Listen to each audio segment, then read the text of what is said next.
আজকে আপনারা লগে একটা অসম্ভব মজার চেপা শুটকির রেসিপি শেয়ার করবাম। এটা আমি আমার বাপের বাড়িতে রাইন্দা খাওয়াইছিলাম। হেরার কাছে তো এটা অসম্ভব ভালো লাগছে। এরপরে চিন্তা করলাম শুধু বাপের বাড়ির লোকেরই খাওয়াইতাম কেলিকা, শ্বশুর বাড়ির লোকজনেরও তো রান্না বান্না করে খাওয়ানোর দায়িত্ব আমার উপরেই, তাই নয় কি? আর ময়মনসিংহা মানুষেরার চেপা ভর্তা হইলে গরম গরম সাদা ভাতের লগে আর কোনো কিছুই লাগে না। তো আজাইরা এদিক সেদিক কথা না কইয়া সরাসরি রেসিপিতেই যাই। একেবারে তেমন কিছুই না, মানে যতটুকু আপনি জাল খাইতে পারবেন, আপনার জালের সহ্য ক্ষমতা যতটুকু আছে ঠিক সেই পরিমাণে কতটি কাঁচামরিচ, আর কাঁচামরিচের সাথে যে লাল লাল মরিচটি থাকে শুকনা মরিচের মতো, এই কাঁচামরিচটিরে অল্প একটু তেলের মধ্যে অল্প একটু লবণ দিয়া বেশ অনেকক্ষণ ভাজা নিবেন। একটু ঢাকা দিয়ে ভাজুন যে যাতে ভিতরটা ভালো করে সিদ্ধ হয়ে যায়। আর বেশ অনেকটা দেশি রসুন লইবেন, দেশি ছোট ছোট রসুন দিয়েছে না এডি নিবেন। চাইনা রসুন কিন্তু লইবেন না, যে বড় বড় কোয়া যেডি এডি লইবেন না।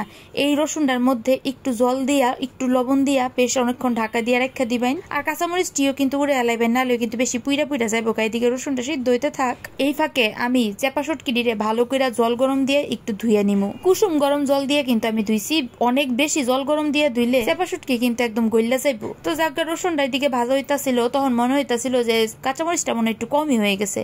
তাই হাতে এক মুঠ বইরা আরো কতটি কাঁচামরিচ দিয়ে দিছি যাতে রসুনের সাথে একটু ভাজা হয়ে যায়, সিদ্ধ হয়ে যায়। বেশ একটু জল দিয়ে দিয়া ভাজছি যাতে রসুনটা সিদ্ধ হয়, তেলটাও একটু কম লাগে। মানে এই চেপা ভর্তার মধ্যে তেলের ব্যবহার খুবই অল্প, একটু একটু করে তেল দিবেন আর সবকিছু একটু একটু করে ভাজবেন।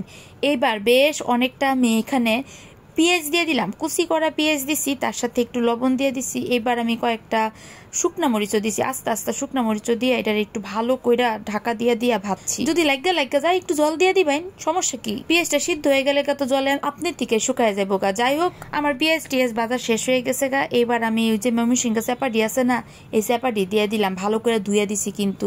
তার সাথে একটু লবণ দিছি, একটু তেল দিছি। এই চেপাটিটা এবার ভালো করে ভাজা পেঁয়াজের সাথে একদম নাড়াচাড়া কইরা মিশায় লাইম। ব্যাস এটি একটু বাঁচতে থাকি। এবার আমার একটু কয়া লাইনছেন আমার এই ভিডিওটা আপনারা কারা কোন জায়গা থেকে দেখতেছেন আর ময়মনসিংহ থেকে কারা দেখতেছেন তারাও কিন্তু অবশ্যই আমার কমেন্ট বক্সে জানাইবেন। এবার একটা প্লেটের মধ্যে আমি কাঁচামরিচ, রসুন, তার সাথে এই যে পেঁয়াজ টিজা বাইচে নিছি চাপা দিয়া এটিরে একটু ঠান্ডা করে নিয়াম। ঠান্ডা করার পরে আপনি এটি পাটাতেও বাটতে পারেন, নয়তো বা আপনি ব্লেন্ডার জারেও ব্লেন্ড করতে পারেন। ব্লেন্ডার জারে ব্লেন্ড করতে গেলে অবশ্যই ঠান্ডা করে লবণ লাগবে কিন্তু। ব্যাস এই সবগুলা জিনিসই একদম ঠান্ডা হয়ে গেছে। এখন আমি একটা ব্লেন্ডার জারে দিয়ে দিলাম, তার সাথে একটু ব্লেন্ডও করে নিয়াম, একদম সূক্ষ্ম মিহি পেস্ট একটা করে নিয়াম ব্লেন্ডার জারে। আজকে ময়মনসিংহ বাসায় একটু ভয়েস ওভার দিলাম, আপনারা আবার কিছু মনে করেন না যে আসলে ময়মনসিংহের বিখ্যাত চেপা শুটকির রেসিপি কইম। এরা যদি ময়মনসিংহ বাসায় আমি রেসিপিটা না কই তাহলে কি কিছু হয় কইছেন দেহি। ব্যাস আমার কিন্তু চেপা শুটকি ব্লেন্ড করা শেষ, একদম রেডি হয়ে গেছে। বাটিতে সুন্দর করেও দিয়ে দিচ্ছি, একটু ডেকোরেশনের লিগে একটা কাঁচামরিচ দিয়ে দিচ্ছি উপর দিয়া।